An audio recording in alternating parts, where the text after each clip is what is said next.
ناظرین محترم، سب سے پہلے کیارا نامی شیرنی اور اس کے مالک ایڈولفو کے درمیان ہونے والے اس سامنے کے بارے میں بات کرتے ہیں۔ ایڈولفو نے اس شیرنی کو موت سے بچایا تھا اور اسے پالا بھی تھا، اور اسے وہ تمام محبت اور پیار دیا تھا، حتیٰ کہ وہ اتنی بڑی ہو گئی تھی کہ اس کو مقامی شیلٹر میں بھیج دیا گیا تاکہ وہاں وہ خوش رہ سکے۔ آج اس جوان شیرنی نے اپنے مالک کو گزشتہ 4 سالوں سے نہیں دیکھا تھا اور آخرکار وہ مل گئے۔ ایڈولفو اس کے پنجرے کے پاس آ کر کھڑا ہوا اور اس کا نام بلانا ہی تھا کہ اس شیرنی کو اپنے مالک کی یاد آ گئی۔ یہ شیرنی دوڑتی ہوئی ایڈولفو کی طرف آئی اور اس کو گرا کر اس کے ساتھ محبت کا اظہار کرنے لگی۔ نہ صرف یہ دیکھا جا سکتا ہے کہ یہ شیرنی اپنے مالک کے ساتھ کتنی محبت کرتی ہے، بلکہ یہ بات بھی بالکل واضح ہے کہ اس شخص نے بھی اس شیرنی کو بہت یاد کیا۔ اس نے اپنی پالتو شیرنی پر محبت سے ہاتھ پھیرنا شروع کر دیا اور اس کو گلے لگانے کی کوشش کی۔ ایسا لگ رہا تھا کہ پرانے دوست برسوں بچھڑنے کے بعد آپس میں ملے ہوں۔ اس کے بعد ایڈولفو نے دل ہی دل میں وعدہ کیا کہ وہ کیارا سے بہت جلدی ملنے دوبارہ آئے گا تاکہ اس کے ساتھ زیادہ سے زیادہ وقت گزارا جا سکے۔ ایک ایسی محبت اور پیار کی کہانی سوئٹزرلینڈ کی ایک باسی کے ساتھ پیش آئی۔ اس لڑکی نے شیر کے 2 بچوں کو موت سے بچایا۔ یہ دونوں شیر کے بچے بغیر ماں کے جنگل میں پڑے تھے اور یہ لڑکی ان دونوں بچوں کو اس حالت میں چھوڑ کر بھی نہیں جا سکتی تھی۔ اس وجہ سے اس بات کو یقینی بنانے کے بعد کہ ان کی ماں مر چکی ہے، اس لڑکی نے ان دونوں بچوں کو اٹھایا اور ان کو اپنے گھر لے آئی۔ وقت کے ساتھ یہ بچے بڑے ہوتے چلے گئے اور آخر ایک ایسا وقت آیا کہ یہ دونوں اتنے بڑے ہو گئے کہ ان کا اس لڑکی کے گھر میں رہنا محال ہو چکا تھا۔ اس وجہ سے مجبوراً اس عورت کو ان بچوں کو مقامی چڑیا گھر کے حوالے کرنا ہی پڑا۔ کچھ وقت گزرا تو ان شیروں کو سلوواکیہ میں منتقل کر دیا گیا، جہاں پر ایسا قدرتی ماحول موجود تھا جس میں شیر افریقہ میں رہتے ہیں۔ 7 سال بعد یہ عورت ان بچوں سے ملنے اور ان کو دیکھنے آ سکی۔ اس سے بھی بڑھ کر زبردست بات یہ ہے کہ یہ دونوں شیر جو کہ اب بے پناہ طاقتور ہو چکے تھے، اس عورت کو پہچان گئے اور اس کے ساتھ بالکل ایسے ہی برتاؤ کرنے لگے جیسے کہ یہ عورت ان کی اپنی ماں ہو۔ یہ سارا سین کیمرے میں قید کیا گیا اور اب ساری دنیا اس زبردست تصویر کو دیکھ سکتی ہے جس میں ان جانوروں کی محبت اس لڑکی کے ساتھ واضح طور پر نظر آتی ہے۔ آخر پر ہم آپ کو ایک دوستی کی کہانی سنائیں گے جو کہ کرسچن نامی ایک شیر کے ساتھ واقع ہوئی۔ جان رینڈال اور اینتھنی برگ لندن کے رہنے والے 2 لڑکے ہیں جن نے کسی طرح ایک لاوارث شیر کے بچے کو خرید لیا۔ یہ دونوں اس بچے کی دیکھ بھال کرتے رہے اور اس کو کھانا ڈالنے کے ساتھ ساتھ اس کو بڑے ہی ناز و نخرے سے رکھتے رہے۔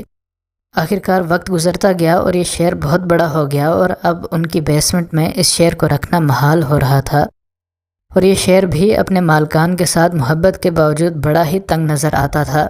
اس شیر کو مزید جگہ چاہیے تھی۔ اس وجہ سے انہیں ایک جانوروں کے ماہر شخص جارج ایڈنسن سے رابطہ کیا تو اس نے انہیں بتایا کہ آپ اس شیر کو اس کے قدرتی گھر یعنی کہ جنگل میں چھوڑ دیں۔ بھاری دل سے ان لوگوں نے اپنے اس لاڈلے شیر کو الوداع کیا اور آخر کافی وقت گزر جانے کے بعد جب ان کو اپنے اس لاڈلے شیر کی بہت یاد ستانے لگی تو انہوں نے فیصلہ کیا کہ وہ اس سے ملنے افریقہ ضرور جائیں گے۔ کچھ ماہرین نے ان دونوں کو متنبع کیا کہ ہو سکتا ہے کہ یہ شیر اب آپ دونوں کو نہ پہچانے کیونکہ وہ ایک لمبے عرصے سے جنگلی شیروں کے ساتھ رہ رہا ہے۔ اس سے بھی بڑھ کر یہ کہ وہ اب ایک جھنڈ کا سردار ہے اور اس کے بچے بھی ہیں۔ اس وجہ سے ہو سکتا ہے کہ وہ آپ لوگوں کو نہ پہچانے اور یوں آپ پر حملہ کر دے، یا یہ بات تو پکی ہے کہ وہ اپنے بچوں کی حفاظت کرنے کے لیے آپ پر ہر حال میں حملہ کرے گا ہی۔ لیکن ان کا تمام تر ڈر اور خوف بے بنیاد تھا۔ یہ لوگ آہستہ آہستہ اس شیر کے پاس گئے اور یہ شیر ان کی بو سونگھتے ہی بے چین ہو گیا۔ اس تصویر میں دیکھا جا سکتا ہے کہ یہ شیر اپنے مالکان کے ساتھ گلے لگنے کی کوشش کر رہا ہے۔ وہ ان کو پہچان چکا تھا اور ان کی طرف دوڑتا ہوا آیا۔ اگرچہ یہ ایک عرصے سے شیروں کو پال چکے ہیں اور وہ شیروں کے بیہیویئر کو مکمل طور پر سمجھتے تھے، لیکن اس بار اس شیرنی نے انہیں گھات لگا کر پکڑ لیا تھا اور اب انہیں معلوم تھا کہ یہ انہیں موت کے منہ تک لے کر جا سکتی ہے۔ جب شیرنی نے ان پر چھلانگ لگائی تو یہ بات خارج الامکان نہیں ہے کہ ان نے سوچا ہوگا کہ اب ان کی زندگی ختم ہونے والی ہے۔ کیون رچرڈسن جنوبی افریقہ کے شہر جوہانسبرگ میں پیدا ہوئے اور بچپن ہی سے انہیں جانوروں کو پالنا پسند تھا، اس لیے انہیں زولوجی میں ڈگری حاصل کرنے کے لیے ایڈمیشن لے لیا۔ اگرچہ انہیں یقین نہیں تھا کہ ایک دن جنگلی جانوروں کے ساتھ ان کا کام کرنے کا خواب سچا ہوگا، لیکن تقدیر کا کچھ اور ہی فیصلہ تھا۔ جب رچرڈسن تقریباً 23 سال کے تھے تو ان کو پتہ چلا کہ جوہانسبرگ کے لائن پارک میں والنٹیئرز کی ضرورت ہے۔ انہوں نے فوراً جوائن کیا وہاں ان کو 2 شیروں کے بچوں کو پالنے کا موقع ملا۔ ان کا یہ کام بہت جلد ہی پارٹ ٹائم کام میں تبدیل ہو گیا اور بہت جلد رچرڈسن شیروں کے بیہیویئر کو سمجھنے والے ایکسپرٹ کے طور پر سامنے آ گئے۔ آخر رچرڈسن نے اپنا ایک پروجیکٹ لانچ کیا اور اب وہ تقریباً 39 شیروں کی دیکھ بھال کرتے ہیں۔ ان جانوروں کا اعتماد جیتنے کے لیے انہیں ہر طرح کے اقدامات اٹھائے، حتیٰ کہ وہ ان کے ساتھ کھاتے اور رہتے بھی ہیں۔ وہ کہتے ہیں کہ میں ان شیروں کو سمجھنے کے لیے کسی مختص قانون پر کام نہیں کرتا، بلکہ میں صرف جو ٹھیک لگتا ہے وہ کرنے کی کوشش کرتا ہوں۔ ان کے اس کام کے دوران کسی بھی شیر نے ان کو کبھی بری طرح زخمی نہیں کیا تھا اور اب لوگ ان کو لائن وسپرر کے نام سے جانتے ہیں۔ ایک دن رچرڈسن جنگل میں تھے کہ ان نے 2 شیر کے بچے دیکھے جن کو ان کی ماں چھوڑ چکی تھی۔ رچرڈسن نے ان دونوں بچوں کو پالنا شروع کیا اور ان دونوں شیرنیوں میں سے ایک کا نام میگ رکھا اور ایک کا نام ایمی۔ رچرڈسن ان جانوروں سے پیار کرتے تھے، اس لیے ان کے لیے ان کو پنجرے میں رکھنا بے حد تکلیف دہ ہوتا تھا۔ ان کو ہر وقت ہی یہ خیال رہتا تھا کہ میں نے ان کو ریسکیو تو کیا ہے، لیکن ان کی آزادی میری وجہ سے ختم ہو چکی ہے۔ اسی وجہ سے ان نے اپنی سینکچری میں کافی تبدیلیاں کی تاکہ یہ شیر کھلے میدانوں میں ایک بار پھر سے گھوم سکیں۔ اب ان شیروں کو ان کے پنجروں سے نکال کر باہر لے جایا جاتا تھا تاکہ وہ آزادانہ گھوم پھر سکیں۔ یہ شیرنیاں بھی رچرڈسن کے ساتھ جانے لگیں۔ اب رچرڈسن کو یہ بات تکلیف نہیں دیتی تھی کہ ان کے جانور قید ہیں، لیکن اب وہ یہ بات نوٹس کر رہے تھے کہ جیسے جیسے ان جانوروں کا ماحول تبدیل ہو رہا ہے، ویسے ویسے ان کی پرسنالٹی اور بیہیویئر میں بھی تبدیلی آ رہی ہے، اور جلد ہی انہیں یہ بات نوٹس کر لی کہ یہ شیرنیاں اب عام شیرنیوں کی طرح خونخوار ہو چکی ہیں۔ رچرڈسن کے لیے یہ بات بہت ہی خوشائن تھی کہ یہ شیرنیاں اپنے قدرتی طریقوں پر واپس آ رہی تھیں، اور اب وہ ایک پالتو شیرنی کی طرح نہیں بلکہ ایک اصل جنگلی شیرنی کی طرح بیہیو کر رہی تھیں۔ اب چونکہ دونوں شیرنیوں کے اندر موجود شکار کرنے کی تمام خصلتیں جاگ چکی تھیں، اس لیے اب یہ پہلے سے بھی زیادہ خطرناک ہو چکی تھیں۔ اگرچہ رچرڈسن پر آج تک کسی شیر نے حملہ نہیں کیا تھا، لیکن اس کا یہ مطلب ہرگز نہیں تھا کہ مستقبل میں بھی کسی شیر نے ان پر حملہ نہیں کرنا تھا۔ ایک دن رچرڈسن پارک میں گھوم رہے تھے کہ ان نے پانی میں اترنے کا فیصلہ کیا۔ ابھی وہ پانی میں موجود ہی تھے کہ ان نے پاس موجود گھاس میں سرسراہٹ محسوس کی۔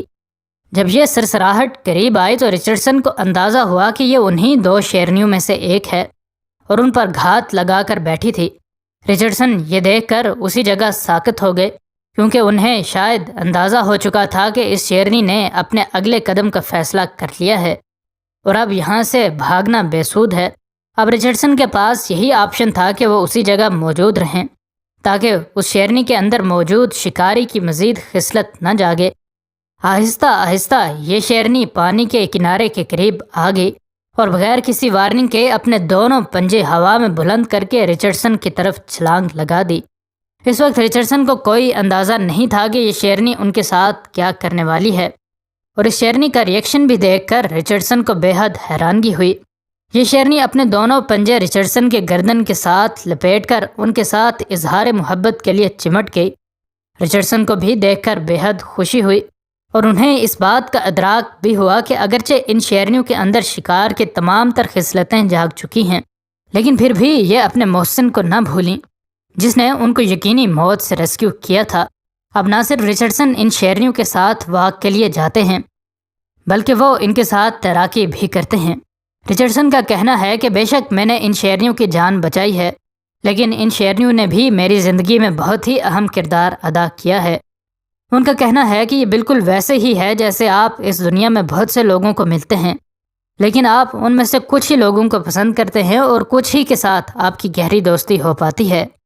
رچرڈسن کا ماننا ہے کہ اگر وہ ان شیرنیوں کو ریسکیو نہ کرتے تو وہ یقیناً کسی شکاری کے ذریعے شکار ہو جاتی، اور آج ان کے جسم کے اعضاء، چمڑی اور دیگر چیزیں بلیک مارکیٹ میں اللیگلی برائے فروخت ہوتی۔